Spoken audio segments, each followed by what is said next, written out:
ក្មេងប្រុសម្នាក់បានចិត្តណាបិទស្ទីកលើផ្ទាំងរូបភាពរបស់ឪពុកគាត់ហើយថែមទាំងរុញឲ្យវាដួលទៀតផងបុគ្គលិកបានឃើញហេតុការណ៍នេះហើយប្រញាប់រត់មកខាត់គាត់ដោយភ័យខ្លាចក្មេងប្រុសបានបង្វិលខ្លួនរត់គេចប៉ុន្តែត្រូវបុគ្គលិក5នាក់គាត់ជុំវិញនៅពេលមានមនុស្សចម្លែកកាន់តែច្រើនប្រមូលផ្ដុំគ្នាក្មេងប្រុសដែលមានជំងឺអូទីសឹមមិនអាចទប់អារម្មណ៍បានទៀតទេហើយចាប់ផ្ដើមស្រែកខ្លាំងគាត់ស្រែកហើយរត់ចេញពីហ្វូងមនុស្សខណៈដែលគាត់ជិតបុគ្គលទេសដាក់អីវ៉ាន់ស្ត្រីម្នាក់បានរត់មកអបគាត់យ៉ាងរហ័សនាងសួរដោយបារម្ភថាគាត់មានរបួសឬអត់ប៉ុន្តែនៅពេលឃើញមនុស្សជុំវិញច្រើនក្មេងប្រុសក៏ស្រែកម្ដងទៀតស្ត្រីនោះជាអ្នកជំនាញផ្នែកចិត្តវិទ្យាកុមារនាងបានដឹងភ្លាមថាក្មេងប្រុសនេះមានភាពខុសប្រក្រតីមួយចំនួននាងក៏អបគាត់និងនិយាយលួងលោមយ៉ាងទន់ភ្លន់បន្តិចម្ដងក្មេងប្រុសក៏ស្ងប់ចិត្តឡើងវិញបន្ទាប់មកនាងបានឲ្យកន្សែងដៃមួយនិងតុកតាល្ពៅតូចមួយដល់គាត់ពេលនោះលេខាធិការរបស់នាយកប្រតិបត្តិសៀវបានប្រញាប់មកដល់ស្ត្រីនោះមានអារម្មណ៍ធូរស្រាលហើយបានចាក់ចែងបន្ទាប់ពីដឹងថាបុរសនោះជាមនុស្សដែលក្មេងប្រុសស្គាល់នាយកប្រតិបត្តិមិនដឹងតតែសោះថាមានរឿងអ្វីកើតឡើងចំពោះកូនប្រុសរបស់គាត់នៅថ្ងៃនោះ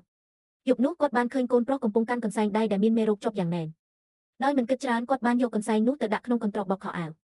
បន្ទាប់ពីអ្នកមើលថែក្មេងបោកកន្សែងរួចកូនប្រុសស្រាប់តែខឹងនិងរវើវាយ៉ាងខ្លាំងដូចជាបាត់បង់របស់មានតម្លៃបំផុតមួយអ្នកមើលថែមានការភ្ញាក់ផ្អើលនិងមិនយល់ថាមានរឿងអ្វីកើតឡើងពីសំឡេងរំខានឪពុកក៏ដើរមកសួរថាកូនមានបញ្ហាអ្វីក្មេងប្រុសបានចង្អុលទៅកន្សែងនៅក្នុងអាងទឹកបុរសនោះក៏យកកន្សែងឲ្យគាត់វិញក្មេងប្រុសបានយកវាមកហាត់ភ្លាមប៉ុន្តែរកឃើញថាវាមានតែក្លិនម្សៅសាប៊ូបោកខោអាវប៉ុណ្ណោះគាត់ខឹងហើយគប់កន្សែងចោលរួចរត់ចូលបន្ទប់របស់ខ្លួនមូលហេតុដែលគាត់ធ្វើបែបនេះគឺដោយសារកន្សែងនោះមានក្លិនរបស់ស្ត្រីដែលបានជួយគាត់នាងបានជួយសង្គ្រោះគាត់ហើយក្លិនរបស់នាងបានផ្ដល់អារម្មណ៍សុវត្ថិភាពនិងសុខសាន្តដល់គាត់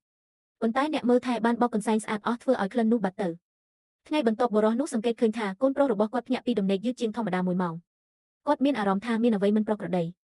ដំបូងគាត់គិតថាកូនមានគ្រុនក្តៅប៉ុន្តែពេលវាស់សីតុណ្ហភាពក៏ឃើញថាធម្មតាបន្ទាប់មកគាត់ពិនិត្យអាហាររបស់កូនម្ដងទៀតប៉ុន្តែក៏មិនឃើញបញ្ហាអ្វីឡើយគាត់ច្រឡំគិតថាជំងឺអូទីសឹមរបស់កូនកាន់តែធ្ងន់ធ្ងរ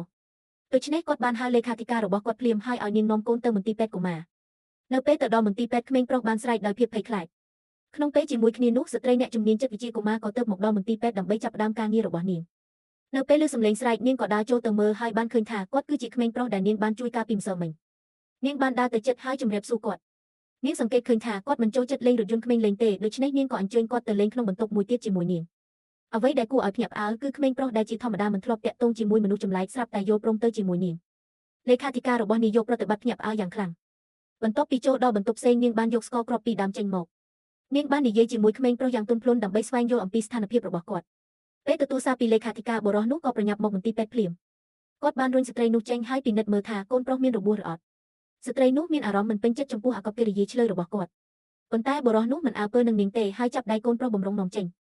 ក្មេងប្រុសមិនព្រមទៅទេគាត់បានយកកាតមិត្តភាពមួយចេញមកដោយសង្ឃឹមថានឹងអាចធ្វើជាមិត្តជាមួយស្ត្រីនោះបុរសនោះខឹងហើយឆក់កាតនោះពីដៃកូនភ្លាមព្រោះសូម្បីតែខ្លួនគាត់ផ្ទាល់ក៏មិនធ្លាប់ទទួលបានកាតបែបនេះពីកូនដែរនៅខាងក្រៅបន្ទប់ពេទ្យគាត់បានសួរថាហេតុអ្វីបានជាកូនចូលចិត្តស្ត្រីនោះម្ល៉េះក្មេងប្រុសបានលើកកន្សែងដៃដែលនាងឲ្យឡើងហើយនិយាយថាព្រោះវាមានក្លិនដូចម៉ាក់